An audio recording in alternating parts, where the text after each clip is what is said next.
বিশ্বনবী মেরাজে গেলেন, মেরাজ থেকে ফিরে আসলেন। বিশ্বনবী বর্ণনা করলেন, আমি বাইতুল মাকদাস দেখেছি মাঝরাতে, লক্ষাধিক নবীকে নিয়ে নামাজের ইমামতি করেছি, 7 আকাশ দেখেছি, আল্লাহর আরশ দেখেছি, আল্লাহর সাথে কথা বলেছি, আবার ফজরের আগেই মক্কায় ফিরে এসেছি। সবাইকে খাইছে মোহাম্মদের মাথার তার ছিঁড়ে গেছে, নাউজুবিল্লাহ পড়ে। আবু জাহেল, উতবা, সাইবা সবাই মিলে একটা সুযোগ পেল, বললো এতদিন আমরা আবু বকররে বুঝাইতে পারি না, আজকে মোহাম্মদ যে গাঞ্জাখুরি কথা বলে এটা বললে আবু বকররে আমাদের দলে নিয়ে আসা যাবে। সবাই সাইয়েদনা আবু বকরের কাছে যায়, যে বলে আবু বকর জানো নাকি তোমার নবী নতুন কথা আমদানি করেছে? কি বলেছে আমার নবী? তোমার নবী বলে মাঝরাতে বাইতুল মাকদাস গিয়েছে। বাইতুল মাকদাসে তখন দ্রুতগামী ঘোড়া দিয়ে ছুটলেও যেতে লাগে 15 দিন। অ্যাবাউট টার্ন কাম ব্যাক, ফিরে আসতে আরো 15 দিন, মোট কয় দিন? 1 মাস, যেতে আসতে 1 মাস। তোমার নবী মাঝরাতে নাকি বাইতুল মুকাদ্দাসে ইমামতি করছে, 7 আকাশ ঘুরেছে, আল্লাহর আরশ দেখেছে, আল্লাহর সাথে কথা বলেছে, আবার ভোর হওয়ার আগে নাকি মক্কার জমিনে ফিরে এসেছে। আবু বকর বললেন আসলেই কি আমার নবী এই কথা কইছে? সবাই এক বাক্যে বলে হ্যাঁ, তোমার নবী মুহাম্মদ এই কথা বলেছে। আবু বকর দ্ব্যর্থহীন কণ্ঠে ঘোষণা করে দিলেন, আমার নবী যদি এই কথা বলে থাকে, আমার নবী সত্য বলেছে, সত্য বলেছে, তিনি কখনো মিথ্যা বলতে পারে? বিশ্বনবী খুশি হয়ে গেলেন, সাইয়েদনা আবু বকরের জন্য দোয়া করে দিলেন, আর বললেন আবু বকর আনতা লাস্তা আবু বকর ফাকাত, আজকে থেকে তুমি শুধু আবু বকর নও, আজকে থেকে তুমি আবু বকর সিদ্দিক। সিদ্দিক সত্য গ্রহণে, সত্য প্রকাশে, সত্য মানার ক্ষেত্রে আপোষহীন, কোনো আপোষ নাই। চিল্লায় এখন ঠিক কিনা? সে আল্লাহ বললেন ওয়াযকুর ফিল কিতাবি ইব্রাহিম ইন্নাহু কানা সিদ্দিকান নাবিয়্যা। ও নবী, আপনার এই কোরআনের ভেতরে আমার খলিলের নামটা রাখেন, কারণ আমার খলিল যেন তেন কোনো নবী নয়, সাধারণ পয়গম্বর নয়, আমার নবী ইব্রাহিম হলো সিদ্দিক, সত্য প্রকাশে আপোষহীন। এজন্য আল্লাহ খুশি হয়ে ওনার একটা টাইটেল দিলেন, টাইটেলটা হলো খলিল। ওয়াত্তাখাযাল্লাহু ইব্রাহিমা, চিল্লায় বলেন ওয়াত্তাখাযাল্লাহু ইব্রাহিমা, আমি ইব্রাহিমকে খলিল বানিয়েছি। খলিল মানে দোস্ত। খলিল মানে কি?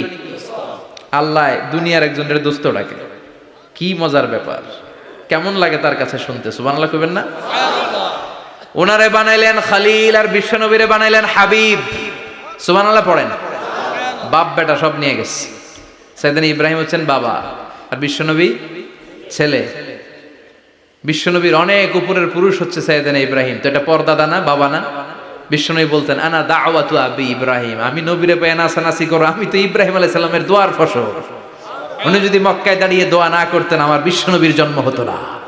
সুবহানাল্লাহ পড়েন। এজন্য বাবা হলো খলিল, ছেলে হলো হাবিব। খলিল মানেও বন্ধু, হাবিব মানেও বন্ধু। খলিল মানে এমন বন্ধু যেই বন্ধু আল্লাহরে খুশি করার জন্য কাজ করে, আর হাবিব মানে এমন বন্ধু যারে খুশি করার জন্য আল্লাহ নিজে কাজ করে। কার পাওয়ার বেশি?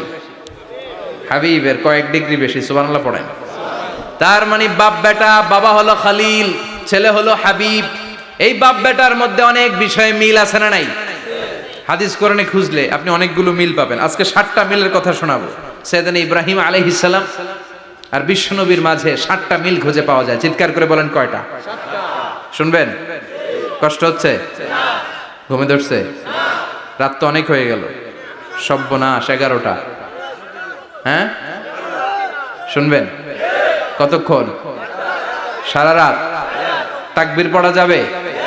হ্যাঁ জোরে না আস্তে? ভাগাভাগি করে দেন।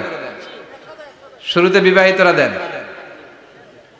তারপর অবিবাহিতরা দেন, তারপর সবাই দেন। দিবেন? বিবাহিত কারা কারা আসছেন দেখি? ঘটনা কি? অবিবাহিত নাই এলাকায়? হ্যাঁ কম। মাশাআল্লাহ, তো বরকতের এলাকা। আলহামদুলিল্লাহ। দেখি অবিবাহিত কারা কারা আসছে? ওমা, এগুলো আইলো কই থেকে আবার? 2 হাত করে তুলছে না? 1 হাত, 1 হাত। ঠিক আছে, মাশাআল্লাহ। শুরুতে বিবাহিতরা দেন, এরপর অবিবাহিতরা দিয়েন। শুরুতে বিবাহিতরা রেডি হন। আমি লিল্লাহি তাকবীর বললে আল্লাহু আকবার। গলা ধার দিতেছে অনেকে। বিবাহিতরা রেডি? দেখবো কাদের পারফরমেন্স কেমন হয়। বিবাহিতরা পড়েন লিল্লাহি তাকবীর। অনেক আওয়াজ, সংখ্যায় বেশি এরা। এবার অবিবাহিতদের পালা। হ্যাঁ, অবিবাহিতরা রেডি? দেখি কি অবস্থা। এবার অবিবাহিতরা দাও লিল্লাহি তাকবীর। মিলে তিনটা পড়েন লিল্লাহি তাকবীর, লিল্লাহি তাকবীর, লিল্লাহি তাকবীর। ঘুমটুম আছে না গেছে? বাপ বেটার মধ্যে কয়টা মিল? চিল্লায় বলতে হবে কয়টা? এক নাম্বার মিল হচ্ছে ফেস কাটিং এ মিল। সুবহানাল্লাহ। সাইয়েদনা ইব্রাহিম আর বিশ্বনবী চেহারা একরকম। বিশ্বনবী যখন মেরাজ রজনীতে আকাশে গেলেন, এক এক আসমানে এক এক নবীর সাথে দেখা, এক আসমানে সাইয়েদনা ইব্রাহিমের সাথে দেখা। মেরাজ শেষ করে যখন সাহাবীদের কাছে বর্ণনা করছেন কোন নবীর চেহারা দেখতে কিরকম, বিশ্বনবী বললেন আম্মা ইব্রাহিম, বুখারীর বর্ণনা, আম্মা ইব্রাহিম ফানজুরু ইলা সাহিবিকুম। আর ইব্রাহিম নবীর চেহারা কেমন জানতে চাও? জানতে হলে আমি বিশ্বনবীর দিকে তাকাও। আমার চেহারা দেখতে যেমন, আমার বাবা সাইয়েদনা ইব্রাহিমের চেহারা প্রায় হুবহু এরকম। তার মানে এক নম্বরে কোন দিকে মিল? চেহারাতে মিল, ফেস কাটিং এ মিল। চিল্লায় কোন ঠিক কিনা? দুই নম্বরে উসওয়ায়ে হাসানা। দুই নবীর ক্ষেত্রে উসওয়ায়ে হাসানা শব্দ কোরআনে ব্যবহার করেছে কে? লাকাদ কানা লাকুম ফি রাসূলিল্লাহি উসওয়াতুন হাসানা। তোমাদের জন্য বিশ্বনবীর জীবনীর ভেতরে উত্তম আদর্শ আছে না নাই? আবার ইব্রাহিমের ক্ষেত্রে বললেন কাদ কানাত লাকুম উসওয়াতুন হাসানাতুন ফি ইব্রাহিম। বিশ্বনবীর জীবনীতে যেমনি তোমাদের জন্য আদর্শ, সাইয়েদনা ইব্রাহিমের জীবনীতেও। সুবহানাল্লাহ পড়ে। তার মানে বিশ্বনবীও মডেল, সাইয়েদনা ইব্রাহিমও মডেল। নাকি শাহরুখ খান আমাদের মডেল? ইমরান খান, জর্দা খান, কেউ আমাদের মডেল? নায়ক নায়িকা, গায়ক গায়িকা, ক্রিকেটার, সেলিব্রিটি, ডান্সার একটাও আমাদের মডেল হতে পারে? কোন কবিরা আমাদের মডেল? আমাদের মডেল হলো নবীরা। চিল্লায় বলেন ঠিক কিনা? কবিরা এক একজন এক এক দিকে যায়, এক একজন এক এক কথা বলে। আউলা ঝাউলা চুল নিয়ে চলে, যার মাথা দিয়ে যেটা বেরোয় সেটা বলে, কিন্তু একজন নবী যেটা বলে অন্য নবী বিপরীত বলে না।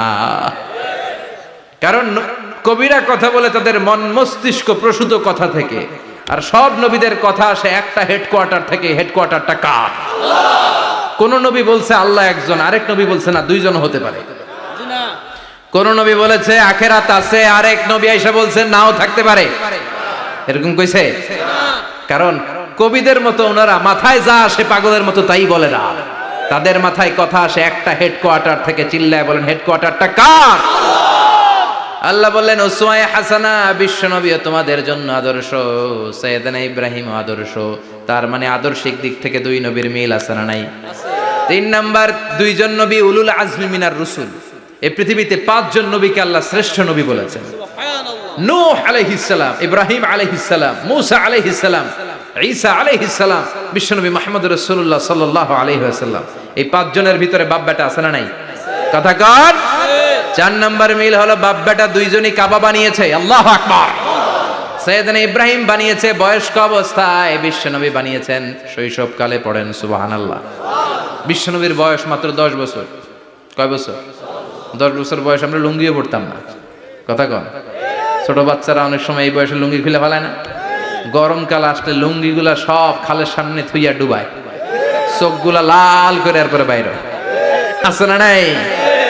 কিন্তু বিশ্বনবী লুঙ্গি খোলেন না, লুঙ্গি পড়ে থাকে। কাবা ঘর নির্মাণের কাজ শুরু হলো, বিশ্বনবী পাথর টানতে শুরু করলেন। বিশ্বনবীর বয়সের 8-10 বছরের ছোট বাচ্চারা সবগুলা লুঙ্গি খুইলা কাঁধে লইছে।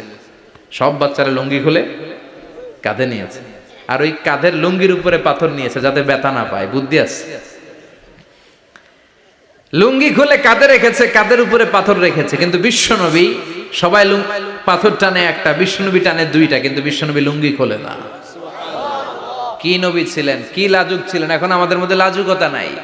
বাবা ছেলে মেয়ে সব মিলে একসাথে হিন্দি সিরিয়াল দেখে, এরকম ফ্যামিলিও আছে না নাই? লাজুকতা হারাতে বসেছি। আল হায়াউ শু'বাতুম মিনাল ঈমান। লাজুকতা ঈমানের অঙ্গ। ইযা লাম তাস্তাহি ফাসনা মা শি'তা। যখন তোমার লজ্জা থাকবে না, তোর যা মন চায় তুই তাই করতে পারবি। লাজুকতা আমরা হারাতে বসেছি, কোনো ক্ষেত্রে আমাদের লাজুকতা নাই। বিশ্বনবী এত লাজুক ছিলেন, হালিমাতুস সাদিয়া বলে 5 বছর কোরাইশি মুহাম্মদকে আমি লালন পালন করলাম, একদিনও কাঁদতে দেখি নাই। ক্ষুধা লাগলেও কাঁদে না, ব্যথা পেলেও কাঁদে না, শুধু লজ্জাস্থানের জায়গা থেকে কাপড় সরে গেলে মুহাম্মদ চিৎকার দিয়ে ওঠে। সুবহানাল্লাহ, কি লাজুক ছিলেন। বিশ্বনবী পাথর টানে কিন্তু লুঙ্গি খোলে না। আশেপাশের বন্ধু বান্ধব সব লুঙ্গি খুলে টানতেছে। চাচা আবু তালেব দৃশ্যটা দেখলেন, কিরে সবাই লুঙ্গি খোলা, এটা লুঙ্গি ছাড়া কেন? এটার গায়ে তো লুঙ্গি আছে। বিশ্বনবী ডেকে বললেন, মুহাম্মদ লুঙ্গি খোলো। কি খোলো? সবাই খুলছে, তুমিও খোলো। তুমি কাঁধে ব্যথা পাবে, কাঁধে লুঙ্গি রেখে পাথর টানো। বিশ্বনবী বললেন, না আমি ব্যথা পাই না, আমি লুঙ্গি খুলবো না। চাচা বলল, আরে ছোট মানুষ, সমস্যা নাই, খোলো। গোছা ধরে টান দিবে, টান দেওয়ার আগে বিশ্বনবী বেহুশ হয়ে জমিনে পড়ে যায়। সুবহানাল্লাহ, লুঙ্গি খোলা আর হয় নাই। বিশ্বনবীর লজ্জাস্থানও কেউ দেখে নাই। আল্লাহু আকবার। তার মানে কাবা ঘর নির্মাণের দিক থেকে বাপ বেটার মধ্যে মিল আছে না নাই? সাইয়েদনা ইব্রাহিম কাবা বানালেন বয়স্ক অবস্থায়, বিশ্বনবী বানালেন শৈশবকালে। পড়েন সুবহানাল্লাহ। এরপর 6 নম্বরে মিল হলো, বাপ বেটা দুইজনেই ইসলামের কারণে, কোরআনের দাওয়াত দেওয়ার কারণে ঘর ছাড়া হয়েছে। সাইয়েদনা ইব্রাহিমও ঘর ছাড়া, বিশ্বনবী ঘর ছাড়া হলেন, মক্কা থেকে গেলেন মদিনায়। কিন্তু সাইয়েদনা ইব্রাহিমের ঘর ছাড়াটা এত সহজ না। উনি জন্মেছিলেন ইরাকের। ইনশাআল্লাহ পড়েন। এজন্য বাপ বেটার 6 নাম্বার মিল, বাপ বেটা দুজনই ঘর ছাড়া, বাপ বেটা দুইজনই জন্মস্থান ছাড়া। বিশ্বনবী মক্কা থেকে মদিনায়, আর সাইয়েদনা ইব্রাহিম নিজ এলাকা বাবেল থেকে গোটা বিশ্বের আনাচে কানাচে। চিল্লায় বলেন ঠিক কিনা? 6 নাম্বার মিল, বিশ্বনবী বললেন, ইন্নী হারামতুল মাদিনা কামা হারামা ইব্রাহিম মক্কা। আমি মদিনাকে হারাম ঘোষণা করেছি যেমনি সাইয়েদনা ইব্রাহিম মক্কারে হারাম ঘোষণা করেছে। আপনারা যারা হজ উমরা করেছেন তারা জানবেন, মক্কা মদিনার চারিদিকে একটা বাউন্ডারি আছে, এটার বলে হুদুদুল হারাম। পিলার আছে, ওই পিলারে লেখা হুদুদুল হারাম। কি লেখা? এইখানে মারামারি, ঘুষাঘুষি, কিলাকিলি সব হারাম। খুন করেও যদি, সৌদিতে খুন হয় না, কথা কয় না? সৌদি আরবে ধর্ষণ হয় না, হয়তো কম হয়, খুন হয় না, হয়। কোনো খুনিও যদি এই হুদুদুল হারামের ভিতরে ঢুকে, পুলিশ ওরে মারতে পারবে না, ওরে ভুলায় ভালায় ফুসলায় বাইরে নিয়ে মায়ের। হুদুদুল হারামের বাইরে নিয়ে মায়ের, ভিতরে মারামারি করা যাবে? তো এই যে হুদুদুল হারামের বাউন্ডারিটা, মদিনারটা দিয়েছেন, ঠিক করে দিয়েছেন বিশ্বনবী, আর মক্কারটা দিয়েছেন সাইয়েদনা ইব্রাহিম। বাপ বেটা মিল আছে না নাই? এরপরে বাপ বেটার মধ্যে 7 নম্বরে মিল হলো, বাপ বেটার একজন হলো সব নবীদের নেতা, আর একজন হলো সব নবীদের পিতা। একজন সব নবীদের নেতা বিশ্বনবী, ঠিক কিনা? আরেকজন সব নবীদের পিতা সাইয়েদনা। এই জন্য আমরা যখন শেষ বৈঠকে নামাজের শেষ বৈঠকে যখন সালাম ফেরার জন্য প্রস্তুতি নেই, তার আগে বাপ বেটা দুইজনের উপরে সালাম আছে না নাই? একটা দুরুদ আছে না নাই? দুরুদের নাম দুরুদে আল্লাহুম্মা সাল্লি আলা মুহাম্মদ ওয়া আলা আলি মুহাম্মদ কামা সাল্লাইতা আলা ইব্রাহিম ওয়া আলা আলি ইব্রাহিম ইন্নাকা হামিদুম মাজিদ। আল্লাহ সাইয়েদনা ইব্রাহিম ও তার বংশের উপর যেমনি রহমত প্রেরণ করেছেন, বিশ্বনবী ও তার বংশের উপর রহমত নাজিল করেন। আল্লাহুম্মা বারিক আলা মুহাম্মদ ওয়া আলা আলি মুহাম্মদ কামা বারাকতা আলা ইব্রাহিম ওয়া আলা আলি ইব্রাহিম ইন্নাকা হামিদুম মাজিদ। ও আল্লাহ, সাইয়েদনা ইব্রাহিমের বংশের উপর এবং তার উপর যেমনি বরকত নাজিল করেছেন, বিশ্ব নবী ও তার বংশের উপর তেমনি বরকত নাজিল করে। দেখেন, দুইজনের কথাই আছে, বিশ্বনবীর কথাও আছে, সাইয়েদনা ইব্রাহিমের কথাও আছে। এই 7টা দিক থেকে বাপ বেটার মধ্যে মিল রেখেছে কে? আর আল্লাহ বললেন, এই ফ্যামিলিতে আমি কিতাবও দিয়েছি, নবুয়তও দিয়েছি। ওয়াজআলনা ফি যুররিয়াতিহিন নুবুওয়াতা ওয়াল কিতাব। সাইয়েদনা ইব্রাহিমের ফ্যামিলির ভেতরে আমি নবুয়ত দিয়েছি, কিতাব দিয়েছি। এই পৃথিবীতে যত নবীর নাম আপনি বলবেন, সবগুলো সাইয়েদনা ইব্রাহিমের নাতিপুতি। লক্ষাধিক নবী পৃথিবীতে, 5-7 জন ছাড়া। কজন ছাড়া? উপরের 5-7 জন ছাড়া যত নবী আপনি নাম বলতে পারবেন, যাদের নাম জানি কিংবা জানি না, সব সাইয়েদনা ইব্রাহিমের বংশধর, ওনার নাতিপুতি। ওনার আল্লাহ 86 বছর বয়সে দিলেন সাইয়েদনা ইসমাইল আলাইহিস সালামকে। ওনার বয়স যখন 100 তখন দিলেন সাইয়েদনা ইসহাক আলাইহিস সালামকে। তাহলে ওনার প্রথম ছেলের নাম, দ্বিতীয় ছেলে, আওয়াজ করে বলেন, প্রথমটা, দ্বিতীয়টা ইসহাক। দুর্ভাগ্যজনক হলেও সত্য, ইসমাইলের চেনে কোনো নবী আল্লাহ দেন নাই, কোনো নবী নাই। সব নবী এই চেনে হাজার হাজার লক্ষাধিক নবী খালি ইসহাকের বংশে নামে, এই বংশে কোনো নবী নাই। আর এই বংশের নবীরা প্রজন্মের পর প্রজন্ম একে অপরকে বলে যায়, সব শেষে কিন্তু একজন নবী আসবে, ওইটা হবে শ্রেষ্ঠ নবী, বিশ্ব নবী, ঠিক কি না? একের পর এক নবুয়ত আল্লাহ এই চেনে দিলেন। ইসহাকের চেইনে, সাইয়েদনা ইসমাইলের চেইনে কোনো নবী নাই। এত নবী এখানে এসেছে, এরা ভেবেই নিয়েছে ওই যে শেষ নবী যেটা শ্রেষ্ঠ নবী এটাও এখানেই আসবে। কিন্তু আস্তে আস্তে হাজার হাজার লক্ষাধিক নবী আল্লাহ এইখানে পাঠিয়ে সাইয়েদনা ঈসা আলাইহিস সালামের পরে আল্লাহ স্টপ মেরে দিলেন। স্টপ মেরে দিয়ে 570 বছর পরে শ্রেষ্ঠ নবীটারে আল্লাহ এই চেনে পাঠিয়ে দিলেন। এজন্য আমরা হচ্ছি বানি ইসমাইল। আমরা কি? বিশ্বনবী হচ্ছেন বানি ইসমাইল, বিশ্বনবী কি? আর এরা হচ্ছেন বানি Israil. Changing the leadership from বানি ইসরাইল টু বানি ইসমাইল। এজন্য অহংকারীদের পরিণাম শুভ হয় না। এরা নবী পেতে পেতে এই প্রজন্ম অহংকারী হয়ে উঠেছিল আর গালি দিচ্ছিল এই চেইনটা আটকুরা চেইন, নবী আসার দিক থেকে এই চেইনে কোনো নবী নাই, সব নবী এই চেইনে আমরা পাই, আর শ্রেষ্ঠ যে নবীটা আসবে সেটাও এই চেইনে আসবে। আল্লাহ কয় না, আমি খেলা উল্টায় দিব, সব নবী এখানে পাঠালেও শেষ নবী আমি এখানে পাঠাবো না। শেষ নবী আল্লাহ তাআলা সাইয়েদনা ইসমাইলের চেইনে পাঠিয়ে দিয়েছেন। চিৎকার করে পড়েন আল্লাহু আকবার। পৃথিবীর সর্বশ্রেষ্ঠ তিনটা ধর্ম, ইহুদিবাদ, খ্রিস্টবাদ আর ইসলাম, এই তিন ধর্মের উৎপত্তি হচ্ছে সাইয়েদনা ইব্রাহিম থেকে।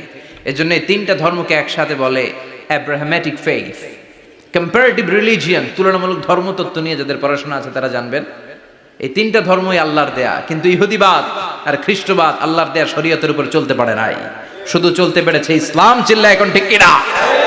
এই জন্য প্রতি নামাজে আমরা বলি গায়রিল মাগদুবি আলাইহিম ওয়ালাদ-দাল্লিন। ও আল্লাহ, যারা মাগদুব মানে ইহুদিরা, তাদের পথে আমরা হাঁটতে চাই না। আবার যারা দল্লিন পথভ্রষ্ট খ্রিস্টানদের পথেও আমরা হাঁটতে চাই না। আমরা হাঁটতে চাই ইসলামের পথে, ঠিক কিনা? আমরা যদি হাঁটতে যেয়ে পথ ভুলে